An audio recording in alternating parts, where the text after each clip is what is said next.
परंतु जुन के जीवन में कुछ अंतर है। कन्हैया जन्म लेने के साथ ही लीला शुरू कर दिए।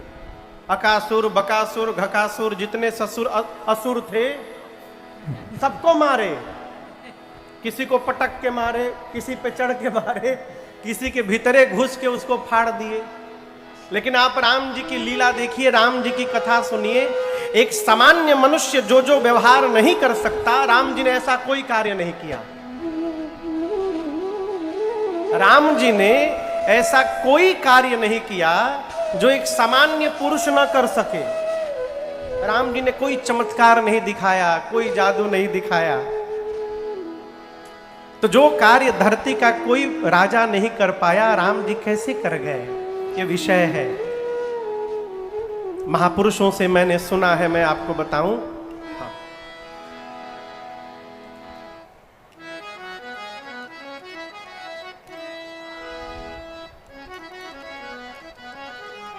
कहां से हैं?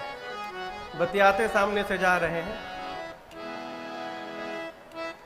हाँ?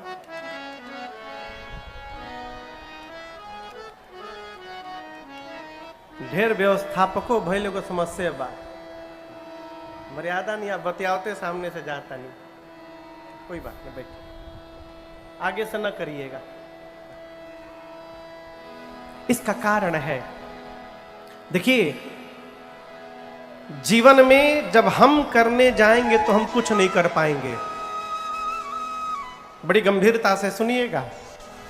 जब हम करने जाएंगे तो हम कुछ नहीं कर पाएंगे, और जब भगवान की, श्रेष्ठ की, सदगुरु की कृपा मान करके करने जाएंगे तो हम असंभव को भी संभव कर सकते हैं। राम जी धनुष तोड़ने गए नहीं हैं, राम जी को धनुष तोड़ने के लिए भेजा गया है। जितने राजा हैं वो धनुष तोड़ने स्वयं गए हैं, राम जी स्वयं नहीं गए हैं। फिर विश्वामित्र जी ने कहा, उठहु राम भंजहु भव चापा, मेटहु तात जनक परितापा। राम जी स्वयं नहीं गए, राम जी को श्री विश्वामित्र जी ने भेजा है। उठहु राम, राम उठिए और तोड़ना मत, राम इसको भंज दीजिए। क्यों? टूटेगा तो बाद में जोड़ा जा सकता है। आप इस धनुष का इतना खंड करिए कि बाद में जनक जी चाहें तो जुड़वा भी ना सके। राम जी को विश्वामित्र जी ने कहा, अर्थात अब राम जी को कुछ नहीं करना है, राम जी निमित्त मात्र है, केवल उनको जाना है और विश्वामित्र जी के मुख से निकला हुआ वचन ही ये कार्य को पूर्ण करा देगा। हमारा श्रेष्ठ जब हमको कोई कार्य करने के लिए कह दे तो हम निमित्त मात्र हैं। आपको प्रमाण देता हूं, सीता मैया का पता लगाना था, ठीक? सुग्रीव जी ने 10 सेनापतियों को बुलाया, जामवंत जी को, हनुमान जी को, अंगद जी को, नल नील द्विविध मैन सट निसट, इनको बुलाकर कहा आप लोग दक्षिण दिशा में जाइए, सीता जी का पता लगाइए। सारे कपि प्रणाम करके जा रहे हैं राम जी को। सबसे अंत में हनुमान जी ने प्रणाम किया। राम जी ने हनुमान जी को अपने पास बुलाया, सिर पर हाथ रखा और कहा, हनुमान जाइए और जाकर बहु प्रकार सीतहि समुझायो, अकहि बल बिरह बेगी तुम आए। राम जी ने कहा आप जाइए, सीता जी को समझाइए और समझा करके शीघ्र वापस आइए। किसने कहा? जोर से बोलिए। राम जी ने। इसका अर्थ अब श्री हनुमान जी को नहीं जाना है, अब राम जी की आज्ञा ही हनुमान जी को लेकर के जाएगी और राम जी की आज्ञा ही सकुशल हनुमान जी को लेकर के आएगी। अब मार्ग में अब राम हनुमान जी को कोई रोकने वाला नहीं है। इसका प्रमाण सुंदरकांड की चौपाई। हनुमान जी कैसे जा रहे हैं? जिमि अमोघा रघुपति कर आना, जिमि अमोघा रघुपति कर आना,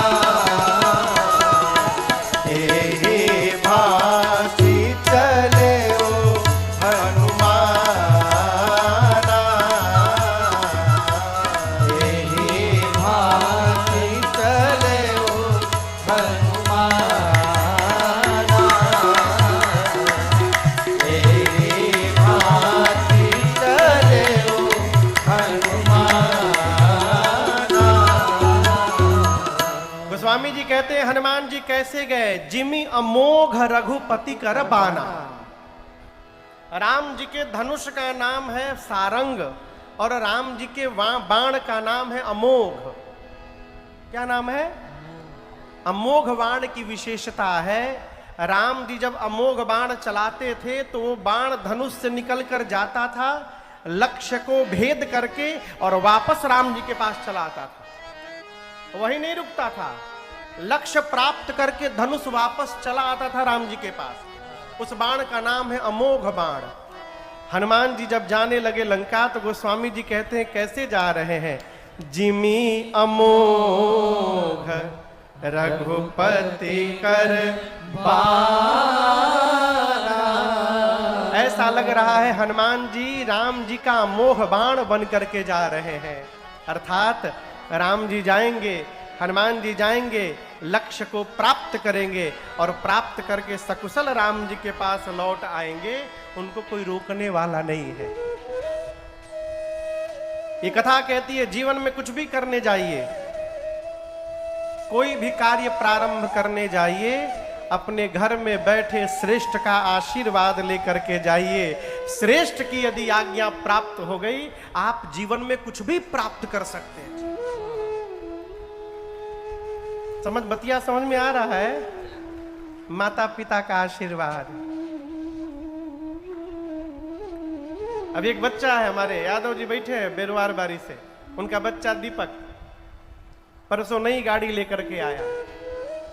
हमसे बोला महाराज जी ये गड़िया के आगे वाला गेटवा अभी ले खोलने नहीं की हमको, ये तबे खुली जब रहुआ में बैठ के चले कहीं। हमको पता चला तो हम बोले ठीक है, कथा के बाद वही गाड़ी लगेगी, उसी से हम बैठ के जाएंगे। तो मैं बैठा उसमें, दीपक बच्चा खुद चला रहा था। मैं जब पहली बार उसको मिला 2011 में, जब मैं बिरवार बारी कथा करने गया, उसमें छोटा सा था, एकदम छोटा। अब मुझे याद भी आज भी याद है, पहली बार वो गुलाब का फूल लेकर आया और मुझे हाथ में दिया। छोटा सा बच्चा, अभी तो बड़ा हो गया। ये रांचियों से लोग आए हैं का? बोकारो रांची। बैठे बैठे बैठे बैठे। तो मैंने पूछा बाबू और कैसे चल रहा है पढ़ाई लिखाई, क्या चल रहा है? गाड़ी ले लिए नया? बोले महाराज जी बिजनेस शुरू किया हूं और खूब आनंद हो रहा है, 3 एजेंसी कर लिया हूं और ये सब उसी का परिणाम है। मुझे बड़ी प्रसन्नता हुई। तब तक अचानक कहता है कि महाराज जी यदि पूज्य पिताजी का आशीर्वाद न मिलता तो हमको नौकरी करना पड़ता, बाबूजी का आशीर्वाद मिला, हिम्मत मिला तो आज अपना व्यापार शुरू किया हूं, बिजनेस शुरू किया हूं और ये गाड़ी आपके सामने प्रमाण खड़ी है। उस बच्चे की बात मैं सुना रहा हूं, मुझे इतना आनंद आया सुनकर उसकी बात में। उससे कुछ बोला नहीं, लेकिन मुझे बहुत आनंद आया। जीवन में सबसे बड़ी प्रॉपर्टी है, सबसे बड़ी पूंजी, यदि आपके साथ आपके माता पिता का आशीर्वाद उपस्थित है तो इस धरती पर आपसे सौभाग्यशाली दूसरा कोई नहीं हो सकता। आपके माता पिता की आशीर्वाद रूपी प्रॉपर्टी आपके पास है तो आप इंद्र से भी अधिक धनवान हैं। इसलिए कुछ भी करिए तो श्रेष्ठ की आज्ञा लेकर के करिए, माता पिता सदगुरु का आशीर्वाद लेकर करिए। राम जी इसलिए धनुष को तोड़ दिए कि राम जी के साथ गुरुदेव भगवान का आशीर्वाद लगा था। और केवल इतना नहीं, केवल इतना नहीं, आगे दर्शन करिए। आशीर्वाद शरीर से नहीं लिया जाता है, आशीर्वाद मन से लिया जाता है। राम जी धनुष तोड़ने के लिए उठे तो विश्वामित्र जी को प्रणाम किए, ठीक, लेकिन जब धनुष के पास पहुंच गए राम जी, उठाने के पहले एक चौपाई गोस्वामी जी लिखते हैं, गुरहि प्रणाम मनहि मन के। धनुष के पास जाकर राम जी ने मन ही मन अपने गुरु जी को प्रणाम किया। तो विश्वामित्र जी को प्रणाम करके तो आ ही चुके थे, अब कौन गुरु जी को प्रणाम किए? तो अयोध्या में बैठे सद्गुरुदेव भगवान श्री वशिष्ठ जी को प्रणाम किया राम जी ने, मानसिक प्रणाम। इसका अर्थ है आप शरीर से कहीं भी रहें, यदि आपका स्वभाव आशीर्वाद लेने का है तो आप धरती पर कहीं भी रहकर श्रेष्ठ का आशीर्वाद प्राप्त कर सकते हैं, मन में यदि भाव है आपके तो। राम जी ने धनुष का भंजन किया, सखियां आरती उतारी, मंगल गीत गाई।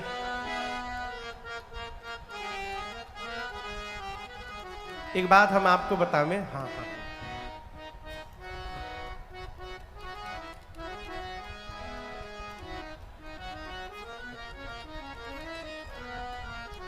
जो आदमी कोई काम नहीं कर पाता है ना, वो एक काम बहुत बढ़िया करता है। आप लोगों को पता है कौन काम? हाँ, हल्ला करता है। हाँ, जो आदमी कुछ नहीं कर पाता वो एक काम हल्ला बहुत करेला, कहे चिल्ला चिल्ला के सबको बताएगा कि हम ही सब करो तनी। जिन जिन राजाओं से धनुष हिला नहीं, सारे राजा जहां तहां गाल बजाने लगे, कूदने लगे। केवल धनुष तोड़ने से क्या हो जाएगा? हमारे रहते इस कन्या का वर्ण कोई और कैसे कर लेगा? पकड़ो उन दोनों बालकों को, बांध लो, बंदी बना लो। लगे चिल्लाने। लक्ष्मण जी राम जी से बोले, भैया ये राजा जी लोग हमसे मिलने के लिए बड़े बेचैन हो रहे हैं, आज्ञा हो तो हम थोड़ा मिल लें इन लोगों से। राम जी बोले, चुप्पे रहो, इन सबको शांत करने के लिए बाबा जी आ रहे हैं, he is on the way. बस थोड़ी देर में पहुंचने वाले हैं बाबा जी। कौन बाबा जी? श्री परशुराम जी। परशुराम जी नहीं, श्री परशुराम जी। कौन आने वाले हैं? श्री परशुराम जी। हाँ, ऐ भगवान के अवतार है हो, ऐसे नाम नहीं लिया था जैसे अपन नाती लड़का हो। भगवान के अवतार है, श्री परशुराम जी आने वाले हैं।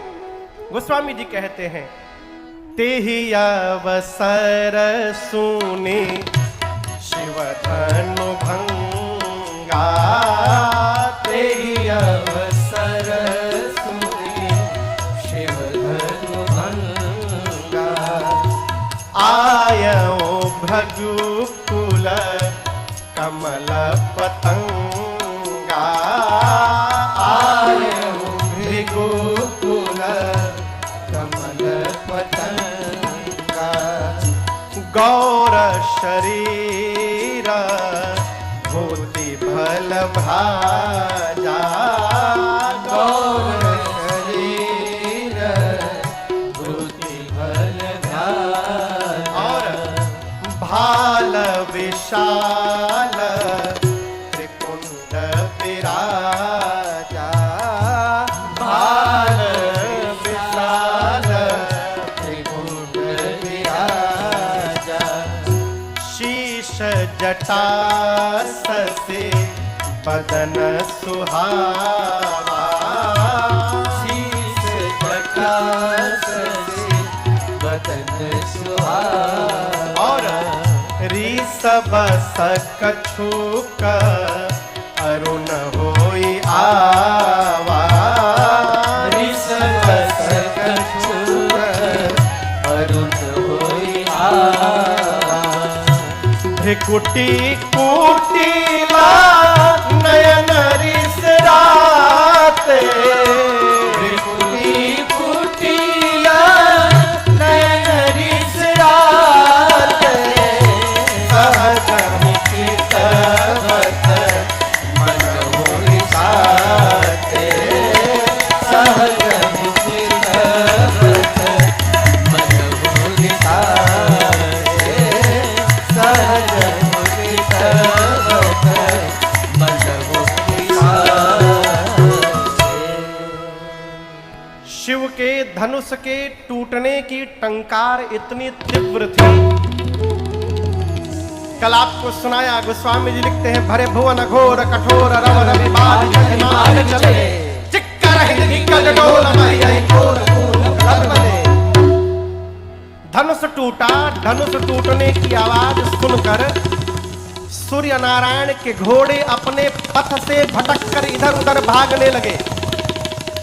पाताल में दिग्पाल कलमला उठे, धरती पर सबने कान बंद कर लिया। उस समय श्री परशुराम जी उड़ीसा में एक पर्वतमाला है जिसका नाम है महेंद्र, उड़ीसा में। उस महेंद्र पर्वत पर श्री परशुराम जी तपस्या में बैठे थे। धनुष के टूटने की टंकार जब सुनाई पड़ी, उनको ये समझते विलंब नहीं लगा कि ये पिनाक टूट गया। क्रोधित हो गए।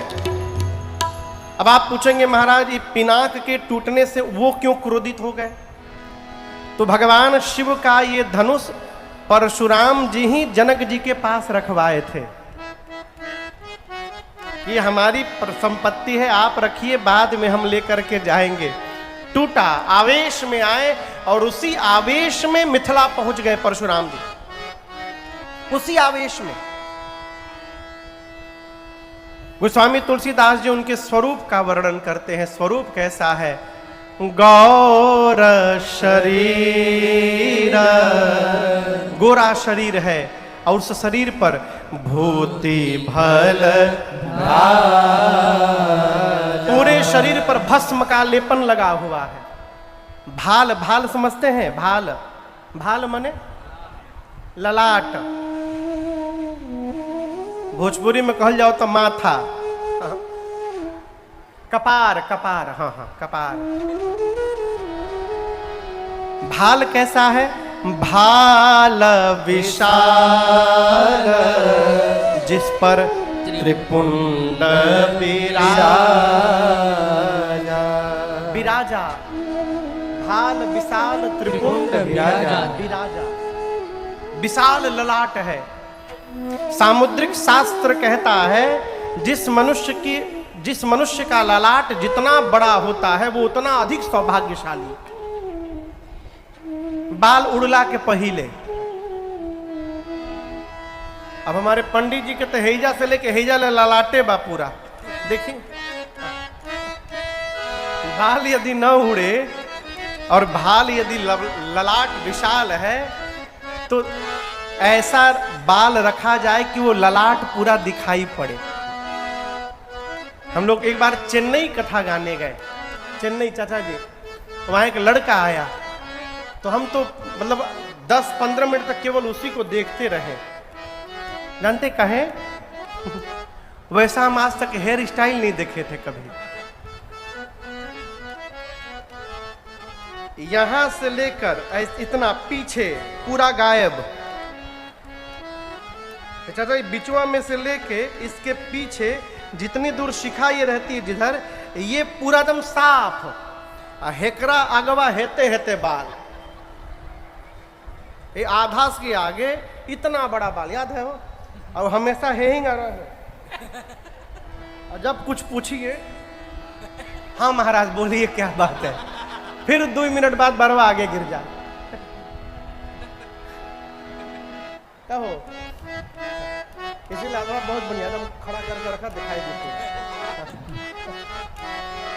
विशाल ललाट है जिस पर त्रिपुंड शोभायमान है, कमर पर फरसा बंधा हुआ है, कमर में मृगचर्म लगा है, गोरा शरीर है लेकिन क्रोध के कारण मुख थोड़ा लाल हो गया है। रिस बस कछुक अरुण होया, कंधे पर अजगव धनुष सुशोभित है। उसी स्वरूप में आंखें चढ़ी हुई है, तनतनाई है, भ्रिकुटी कुटिल है, ऐसे भ्रिकुटी नहीं है। परशुराम जी पहुंचे सभा में। अब दर्शन करिए, जितने राजा वहां पर खड़े थे जो कह रहे थे कि राम लक्ष्मण जी को बंदी बना लो, वो सारे राजा लाइन लगा करके परशुराम जी के आगे अपने अपने पिताजी का नाम लेकर फिर अपना नाम बता करके अब परशुराम जी के दंडवत प्रणाम करने लगे। करण सब दंड प्रणाम, प्रणाम किए। सीता मैया आकर के सखियां लेकर के आई, सीता मैया प्रणाम करती हैं। श्री परशुराम जी ने आशीर्वाद दिया है। विश्वामित्र जी श्री राम लक्ष्मण जी को लेकर के गए। विश्वामित्र जी ने राम जी से कहा कि आप दंडवत करिए। राम लक्ष्मण जी ने दंडवत किया है। और आपको बताऊं, जैसे श्री परशुराम जी ने मेरे भगवान को देखा, राम ही चितई रहे थकी लोचन। क्यों? क्योंकि रूप अपार मार मद मोचन। परशुराम जी मेरे भगवान को देखकर मन ही मन सोचने लगे, सारा क्रोध उतर गया, भगवान के रूप में ही अझुरा के रह गए हैं। अरे तेरी मंद मंद मुस्कनिया पे बलिहार राघव जी, बलिहार राघव जी। तेरी मंद मंद मुस्कनिया पे, तेरी मंद मंद मुस्कनिया पे बलिहार राघव। दर्शन करिए, जिन जिन राजाओं से धनुष हिला तक नहीं था, राजा सब लाइन लगा के खड़े हैं। एक राजा अपने बगल के राजा से बोला, तुमको क्या लगता है हमारे में बल नहीं था? हम कमजोर दिखाई दे रहे हैं। हम जानते थे कि टूटने के बाद ये बवाल यहां होने वाला है, हम पहले से जान गए थे। ये तो मेरी दूरदर्शिता थी, पहले भाप गया। कौन आफत में मरे यहां पर। हम गए चुपचाप नाटक करके हिला करके चले आए। बगल वाला बोला, हम भी जानते थे कि बाबा जी आने वाले हैं, इसलिए हम भी जानबूझ के नहीं तोड़े। अब मन में सभी राजा अपने भगवान से बोल रहे हैं, जय हो प्रभु आपकी लीला अपरंपार। हम तो बोले थे हमसे टूट जाए, अब पता चला आपने हमसे क्यों नहीं तोड़वाया प्रभु। यदि हम तोड़ दिए होते ना तो आज ही बाबा जी हमको तोड़ देते। अच्छा हुआ नहीं टूटा। जनक जी महाराज डरे हुए हैं और सबको भयभीत देखकर मेरे प्रभु श्री रघुनाथ जी स्वयं आगे आकर के और परशुराम जी को दंडवत प्रणाम करके कहते हैं, नाथ शंभुधनु भंजनिहारा, नाथ शंभुधनु भंजनिहारा। होए क्यों एक दास तुम्हारा, होए क्यों एक दास तुम्हारा। आय सुकाह कहिय कीन मोहि, आय सुकाह कहिय कीन मोहि। सुनी रिसाई बोले,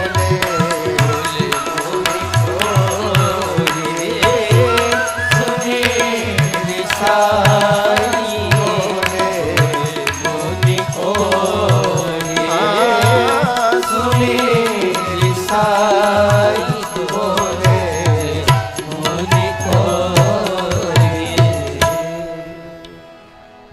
आप यहां दर्शन करिए, प्रभु ने ये नहीं कहा कि इस धनुष को मैंने तोड़ा। ये नहीं बोले राम जी कि मैंने तोड़ा।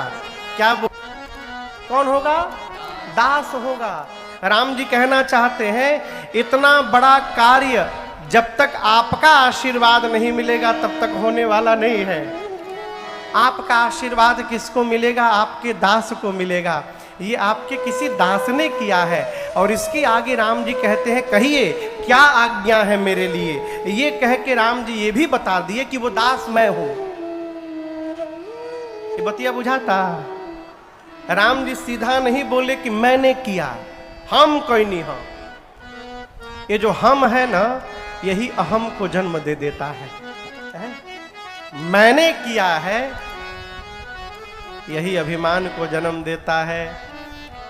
इसलिए कभी न कहिए कि मैंने किया है, कहा करिए कि मैं निमित्त हूं, भगवान ने मुझसे करवा दिया है, हम करने वाले नहीं हैं।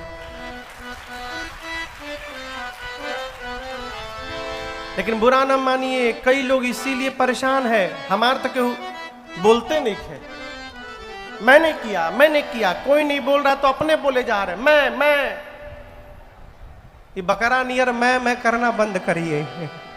अरे कहिया कटा जाई कोनो भरोसा नहीं है।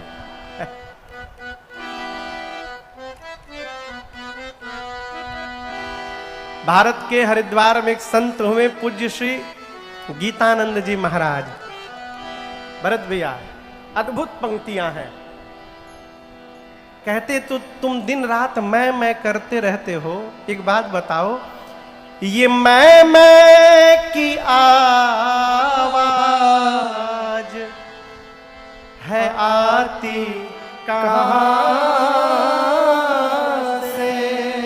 कहां से आती है? कौन है वहां वाणी ये आती जहां से? अरे कुछ तो बता प्यारे, कुछ तो बता प्यारे, अगर तुझको पता है मुख बोलता है या तू बोलता है? कौन बोलता है? बता तेरे मुख को कौन खोलता है? कौन बोलता है? मैं से बचिए। ये मैं समाप्त करने के लिए पर्याप्त है। बतिया समझ रहे हैं? मैं नहीं, भगवान। जीवन में कुछ भी अच्छा हो रहा है ये भगवत कृपा है, और यदि हमारे साथ कुछ भी बुरा हो रहा है तो ये हमारे अपने कर्म का परिणाम है, ये साधक का चिंतन है। गुण तुम्हार असमुझई निज दोषा, जेहि सब भांति तुम्हारा भरोसा। ये साधक का लक्षण है। जीवन में आनंद का क्षण उपस्थित हो रहा है, भगवान की कृपा करुणा है, उसको अनुभव करिए। जब भगवत कृपा का दर्शन करिएगा तो धीरे धीरे मैं समाप्त हो जाएगा। और मैं तो कहता हूं इसको तकिया कलाम बना लीजिए। जीवन में कुछ भी प्राप्त हो रहा हो, एक ही बात कहिए, सब ऊपर वाले की कृपा। जहां ले चलोगे वहीं मैं चलूंगा, जहां नाथ रख दोगे वहीं मैं रहूंगा।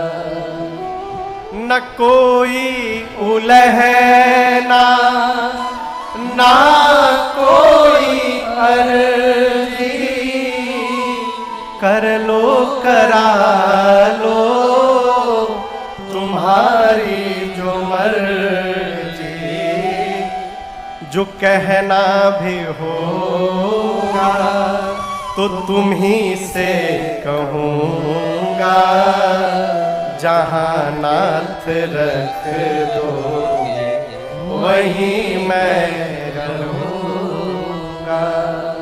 आत्मनिवेदन करिए। प्रभु ने ये नहीं कहा कि मैंने तोड़ा है। राम जी बोले तोड़ने वाला अवश्य आपका कोई दास होगा, कहिए क्या आज्ञा है। श्री परशुराम जी बोले राम, सेवक उसको कहते हैं जो सेवा करे, सेवक सो जो करे सेवक आई। और जिसने शिव का पिनाक तोड़ा है वो मेरा सेवक नहीं हो सकता, वो सहस्त्र बाहु के समान मेरा शत्रु है। कोई बाहर नहीं आया ना। अब मैं दोबारा कहता हूं और आखिरी बार कहता हूं, जिसने शिव का पिनाक तोड़ा है अपने आप कतार में से बाहर निकल के आ जाए, नहीं तो जितने राजा आए हैं अब सभी राजाओं को मार दूंगा। इन्हीं में से किसी एक ने तोड़ा होगा ना। चुपचाप जिसने तोड़ा है लाइन में से बाहर निकलो, न तो मारे जय हई सब राजा। अब सब राजा थर थर कांपने लगे। अब क्या होगा? अब तो सब लोग मारे जाएंगे। एक राजा ने बोला बताइए बगल के राजा से, ये अच्छी बात नहीं है भाई साहब। राम जी को सीधा सीधा बोलना चाहिए मैंने तोड़ा है, जाकर बात घुमा दिए आपके किसी दास ने तोड़ा है। ये बाबा जी समझ ही नहीं पा रहे हैं कि वो दास समन्वय बोल रहा है। अब हम सब लोग मरेंगे। उस राजा ने कहा एक काम करिए, आपको समझ में आ गया है ना, आप जाकर परशुराम जी से बता दीजिए कि राम जी ने तोड़ा है। वो राजा बोले हाँ हम बता दें। बाबा जी बोल रहे हैं कि जो तोड़ा है लाइन में से बाहर निकले, और आप कह रहे जाकर बता दीजिए। हम जैसे बताने के लिए लाइन में से बाहर निकलेंगे, अब वो हमको देखे कि लाइन में से बाहर निकल गया कि ये तुड़ले बा, हम उनके पास पहुंचेंगे इसके पहले हमको मार डालेंगे। राजा बोले मरेंगे तो सब मरेंगे, हम अकेले मरने वाले नहीं, हम ना बताएं, तू ही बताओ। अब राम जी मौन हो गए, बोले अब क्या बताऊं, मैं कैसे समझाऊं। लक्ष्मण भैया आए, राम जी को प्रणाम करके बोले भैया लेट मी ट्राई, हमको एक बार प्रयास करने दीजिए, हम कुछ समझाते हैं। लक्ष्मण जी गए। अच्छा आप बताइए, कोई आदमी बहुत गुस्से में हो, एकदम क्रोध में हो, और उसके सामने कोई जा करके क्या होगा, क्या होगा बोलिए, अरे बोली सब है, और एक खिसे आ जाए और ये पिनपिना आ जाई, भोजपुरी में कहल जाओ तो, और क्रोध बढ़ जाएगा। गोस्वामी जी कहते हैं सुनी मुनि बचन लखन मुस्काने। लक्ष्मण जी गए परशुराम जी के सामने जाकर मुस्कुरा मुस्कुरा के यही धनुषवा के टूटला पर हुआ ही नहीं। हाँ आप ये बताइए, आप धनुष टूटने के बाद ही आते हैं, लेकिन हम एक बात बताएं कि बहु धनु ही तोड़ी लड़का। जब मैं छोटा था तो बचपन में नित्य एक धनु ही को मैं तोड़ देता था। यदि आप धनुष टूटने के बाद ही आते हैं तो उस समय क्यों नहीं आए? इसका मतलब ये कोई स्पेशल धनुष था? इसी धनुष पर आपकी इतनी ममता क्यों है? यही धनु पर ममता यही हेतु। जैसे लक्ष्मण जी बात बोले, परशुराम जी आपन फरसा निकाल लिए, बोले रे नृप बालक, तू नहीं बोल रहा है, आज तेरा काल तेरे मुख से कहलवा रहा है। शंकर के पिनाक की तुलना तू छोटी सी धनु ही से करता है, धनु ही सम त्रिपुरारी धनु। लक्ष्मण जी बोले बाबा जी एक मिनट, धनु ही हो चाहे बड़का धनुहा हो, दोनों का एक ही काम है, बाण चलाना। हम आपको असली बात बता रहे हैं, कोई बोल नहीं रहा है, किसी ने तोड़ा ओड़ा नहीं है, भैया ने केवल इसको छुआ था और ये छूते टूट गया। छुवत टूट रघुपति ही न दोष। मेरे भैया का कोई दोष नहीं है, भैया तो प्रयास भी नहीं किए, जैसे छुए टूट गया। किसी को नहीं पता, ऊपरे ऊपरे खाली पालिश बही रहला, भीतर से खोखला। भैया छुए टूट गया। परशुराम जी बोले तुम मुझे जानते नहीं हो, मेरा स्वरूप तुमको पता नहीं, मैं बाल ब्रह्मचारी अति क्रोधी। केवल मुनि महात्मा मुझे जानते हैं, अपने गुरु जी से मेरे बारे में पूछो पहले। 21 बार इस फरसे को लेकर धरती को मैं क्षत्रिय विहीन किया हूं, 21 बार बालक जानकर तुमको छोड़ के रखा हूं अब तक मैं। लक्ष्मण जी हाथ जोड़कर बोले मैं बहुत भाग्यशाली हूं। परशुराम जी बोले कैसे? लक्ष्मण जी बोले पहली बार जीवन में कोई वीर मिला है मुझे जो अपनी प्रशंसा अपने मुख से कर रहा है, अपनी प्रशंसा अपने मुख से।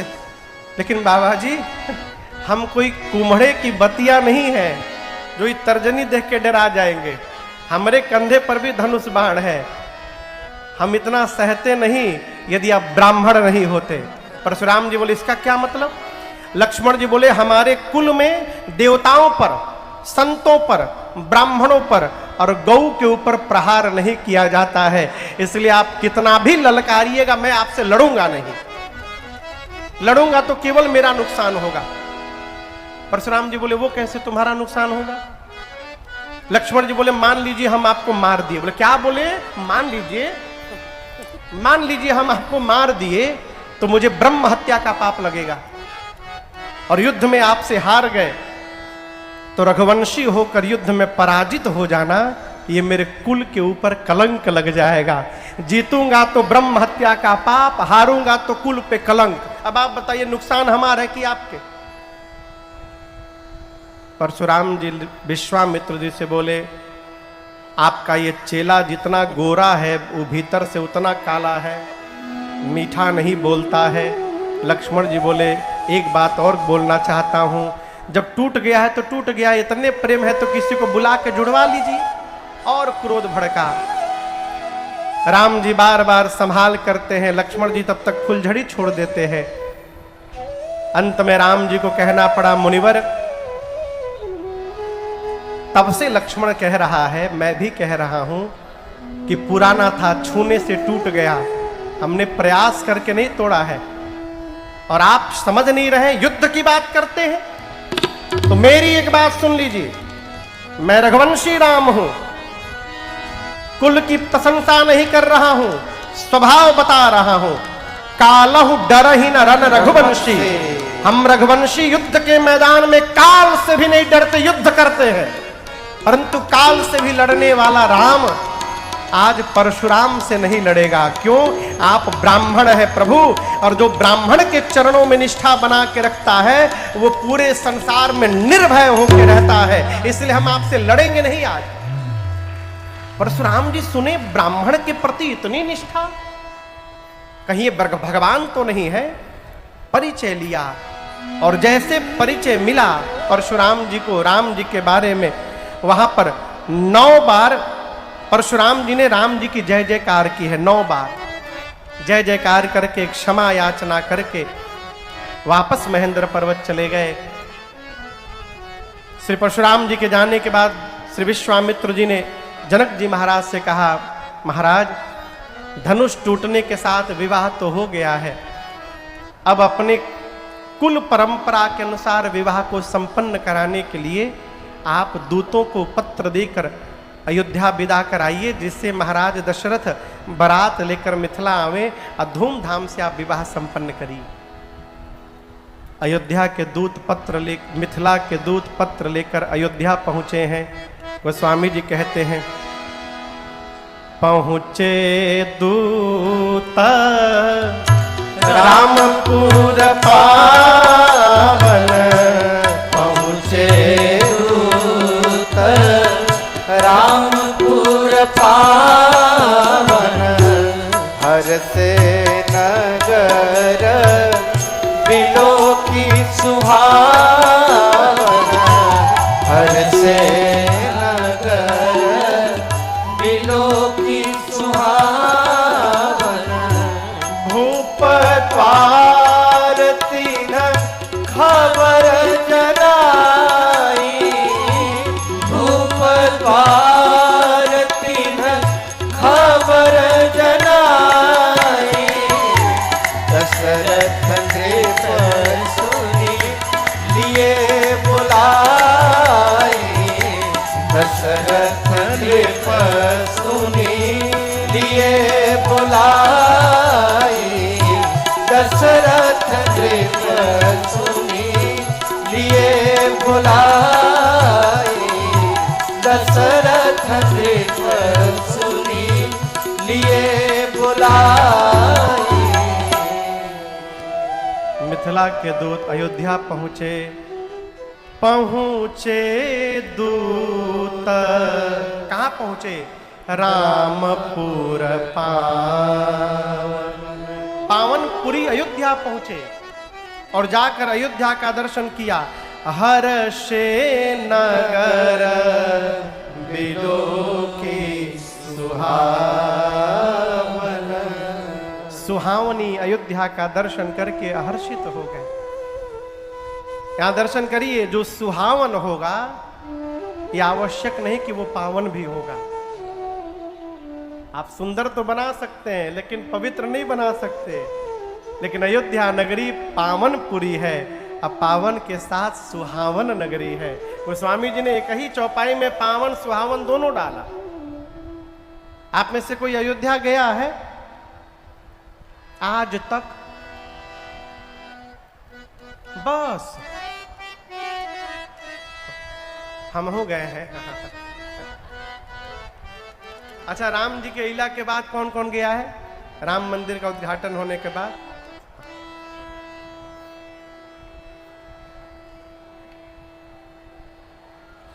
चलिए बक्सर में बैठे बैठे अयोध्या का दर्शन किया जाए।